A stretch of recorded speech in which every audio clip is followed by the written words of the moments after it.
মির্জা ফখরুল ইসলাম আলমগীর এবং রিজভী ভাই,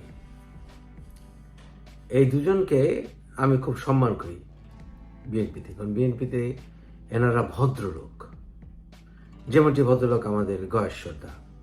হঠাৎ মির্জা ফখরুলকে নিয়ে অজানা কিছু গুরুত্বপূর্ণ তথ্য দিলেন মুফাজ্জল ইসলাম। তো বন্ধুরা, বুঝতেই পারছেন আজকের ভিডিওটা কতটা গুরুত্বপূর্ণ একটি ভিডিও। দয়া করে আজকের ভিডিওটিকেও স্কিপ করবেন না। যদিও বর্তমান বাংলাদেশের রাজনীতির অবস্থা বিশাল ভয়াবহ, আপনারা ভিডিও স্কিপ করে দেখলে ভিডিওর কিছুই বুঝতে পারবেন না। যাই হোক বন্ধুরা, ভিডিওতে আজকে আর বেশি কথা বলে আপনাদের মূল্যবান সময়টি নষ্ট করব না। সরাসরি আজকে আমরা চলে যাব মুফাজ্জল ইসলামের কাছে, আর তার কাছ থেকে আজকে শুনবো বিস্তারিত। মির্জা ফখরুল ইসলাম আলমগীর এবং রিজভী ভাই, এই দুজনকে আমি খুব সম্মান করি বিএনপিতে। কারণ বিএনপিতে এনারা ভদ্রলোক, যেমনটি ভদ্রলোক আমাদের গয়েশ্বরদা।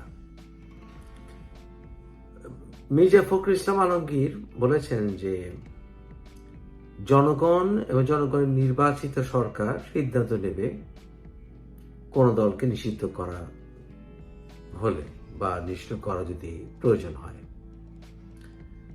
কিন্তু বর্তমান যে সরকার, তারা তো নিষিদ্ধ করার দায়িত্ব নিতে পারে না। এবং মির্জা ফখরুল ইসলাম আলমগীর আরো স্পষ্ট করে বলেছিলেন যে বিএনপি বহুদলীয় গণতন্ত্রে বিশ্বাস করে, কারণ সেটাই জাতীয়তাবাদের চেতনা। জিয়াউর রহমান যেই দল প্রতিষ্ঠা করেছিলেন। এবং রিজভী ভাই বললেন যে বাংলাদেশে যদি কোথাও বিএনপির নাম ভাঙে কেউ কোনো অন্যায় করে, তাহলে তার বিচার করা হবে এবং বিএনপিতে তাদের ঠাঁই নেই। আমার প্রশ্ন, আওয়ামী লীগ কি নিষিদ্ধ দল?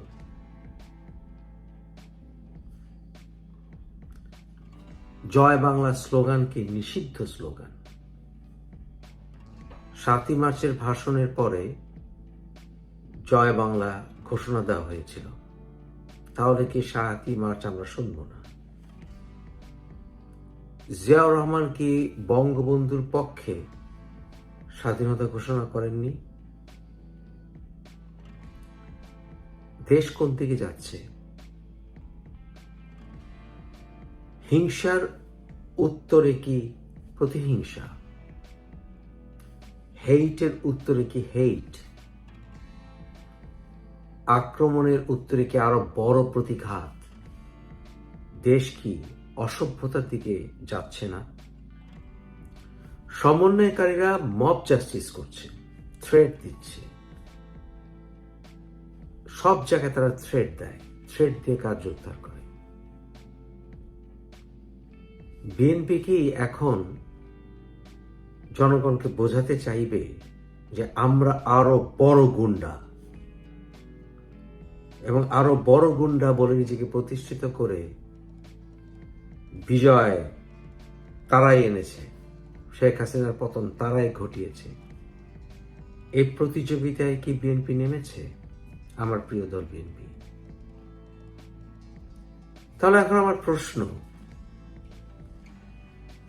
বিএনপির একজন তথাকথিত নেত্রী, কর্মী, যাই বলি, একজন মেয়ে হয়ে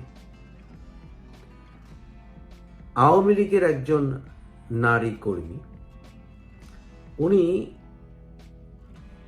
আওয়ামী লীগের অফিসের সামনে এসছেন, তাহলে সেটা কি অবৈধ মনে করে বিএনপি? তাহলে বিএনপি বলে দিলেই হয় যে বিএনপি চায় আওয়ামী লীগ ব্যান হবে এবং বিএনপি এখন আর বহুদলীয় গণতন্ত্রে বিশ্বাস করে না।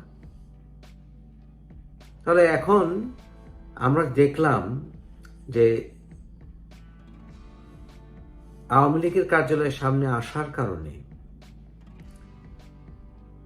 একজন ছাত্রলীগের মেয়ে এবং আরেকজন আওয়ামী লীগের মহিলা, একজন বয়স্ক, বেশ কয়েকজন, একজন না বেশ কয়েকজন এসেছিলেন এবং ওনাদেরকে নিজেকে জাতীয়তাবাদী চেতনায় বিশ্বাসী বলে দাবি করা একজন পিটিয়েছেন। আমরা চিনি তো, উনি মহিলা লীগের উত্তরের নেত্রী, ঠিক আছে। উনি এখানে আসছে মানে সাহায্য করছে, উনি বলতেছে কথা বলতে পারতেছেন, উনি বলতেছে আমি এখানে আসছি, আমি রাস্তা বলে আসছি। তো আপনি যে মহিলা লীগ করেন সেটা বলবে কে? তো বলতেছে মহিলা লীগ করি, এখন তো করি না, তো এখন না করলে তো এখানে আসছিস কেন? এই জন্য তারা ধরলাম। এই পর্যন্ত আমরা হাতে নাতে 5 জন মহিলাকে ধরছি, পুরুষ 3 জন ধরা হয়েছে। না আমি সকালেরটা আমি দেখি নাই, আমি দুপুরের পর থেকে আমরা যে কথা আমরা নিজেরা ধরছি, আমরা আমাদেরটা বলতেছি, অন্যান্য জায়গায় ধরতেছে, কিন্তু ওরা জমায়েত হতে পারতেছে না। ওরা ওই যে 2-1 করে সিটে আইসা মানে জমায়েত হওয়ার চেষ্টা করতেছে, কিন্তু সেই চেষ্টা আমরা তাদেরকে কবর করে দিতেছি। সেই চেষ্টা তারা সফল হতে পারতেছে না এবং পারবেও না ইনশাআল্লাহ। জাতীয়তাবাদী দল রাজপথে আছে, রাজপথে থাকবে এবং তাদেরকে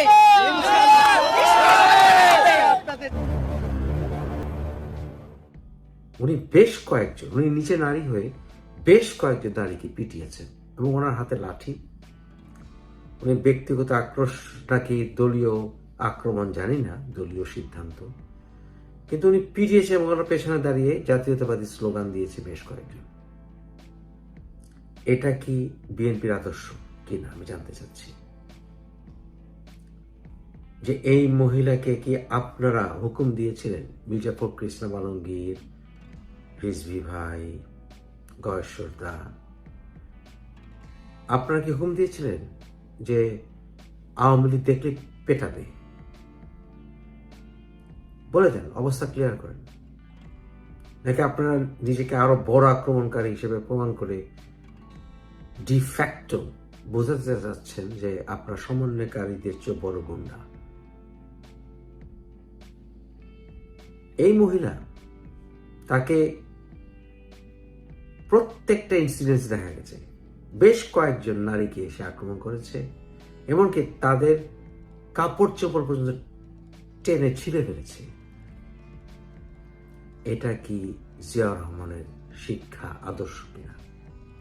যদি আদর্শ না হয় তাহলে এই মহিলাকে বিএনপি থেকে বহিষ্কার করা হবে না কেন? এই ভিডিও দেখার পরে আপনারা কি জাস্ট সিম্পলি বিষয়টাকে ইগনোর করবেন, নাকি বিএনপি মহানুভবতার পরিচয় দেবে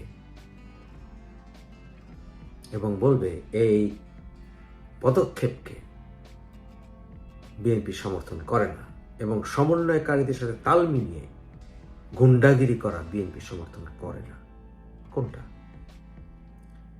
স্বাধীনতার কয়েক বছরের ভেতরেই গোলাম আজম সহ রাজাকারদেরকে রাজনীতি করার সুযোগ দিয়েছিল বিএনপি। কেন? কারণ বিএনপি বহুদলীয় গণতন্ত্রে বিশ্বাস করে।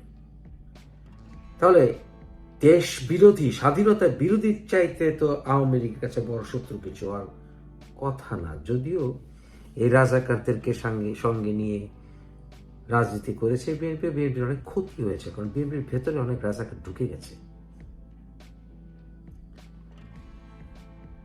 বিএনপি তো শহীদ রাষ্ট্রপতি মুক্তিযোদ্ধা জিয়াউর রহমানের দল। তাহলে যারা মুক্তিযোদ্ধাদের গায়ে হাত তুলে, বয়স্ক, সে যত বড় ক্রিমিনাল হোক, তার গালে চড় দেওয়া যায় না, বিশেষ করে যোদ্ধা হলে। কোন মতের জন্য, তার মতকে আমি যত ঘৃণা করি, তার মত প্রকাশের অধিকারের জন্য আমি সংগ্রাম করবো। এটাই তো জিয়াউর রহমানের আদর্শ হওয়ার কথা। কারণ বহুদলীয় গণতন্ত্রে, বহু দলীয় মানে বহু মতের গণতন্ত্রে বিশ্বাস করে, যেই মতকে হয়তো আমি ঘৃণা করি। আমি তো আওয়ামী লীগ করি না, কিন্তু আমি তো জাতীয় চেতনায় বিশ্বাস করি। আমি বঙ্গবন্ধুর কেও ভালোবাসি এবং আমি বঙ্গবন্ধুর 72-এর পরের সমালোচনা করি, কিন্তু জিয়াউর রহমান এর বহুদলীয় গণতন্ত্রে বিশ্বাস করি বলেই আওয়ামী লীগের রাজনীতি করার অধিকার আছে বলে আমি সংগ্রাম করছি রীতিমতো। এবং আমি বিএনপির ভেতরে ঢুকে থাকা অসভ্যদেরকে বের করে দরকার বিএনপি একটু ছোট হয়ে যাক রাজনীতি করার পক্ষে।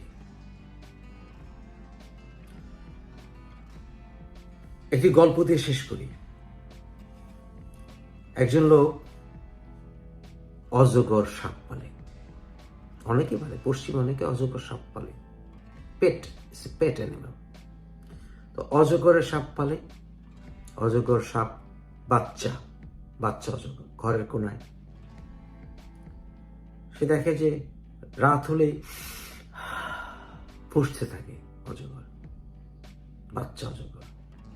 তো সে এরপরে গেল ভেটেরিনারির কাছে, অর্থাৎ যে পশু বিশেষজ্ঞ, বলল যে রাত হলেই আমার অজগরের বাচ্চাটি ফুঁসে কেন? বলছে তোমার এই অজগরের বাচ্চা ফুঁসছে কারণ সে তার পেট এবং মুখ বড় করার প্র্যাকটিস করছে। সে তোমাকে একদিন গেলার পরিকল্পনা করছে। তাহলে সমন্বয়কারীরা যে ফুঁসছে এবং আপনারা যদি তাকে পাশে রাখেন, তাদেরকে পাশে রাখেন,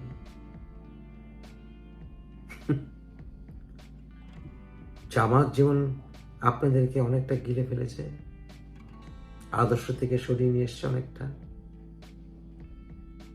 সমন্বয়কারীরাও আপনাদেরকে গিলে খাবে সামনে, শুধু আওয়ামী লীগকে নয়। আওয়ামী লীগ।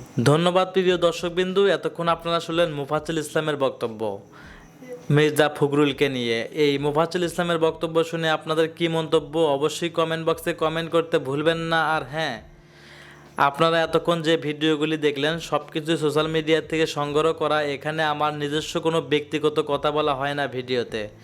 যাই হোক বন্ধুরা, ভিডিওতে আজকে আর বেশি কথা বলে আপনাদের মূল্যবান সময়টি নষ্ট করব না। আজকের ভিডিওটি কেমন লাগছে অবশ্যই কমেন্ট বক্সে কমেন্ট করে জানিয়ে দিন। এমন নিত্য নতুন আপডেট খবর সবার আগে পেতে এখনই আমাদের এই পিচ্চি সাকিব ইউটিউব চ্যানেলটি সাবস্ক্রাইব করুন।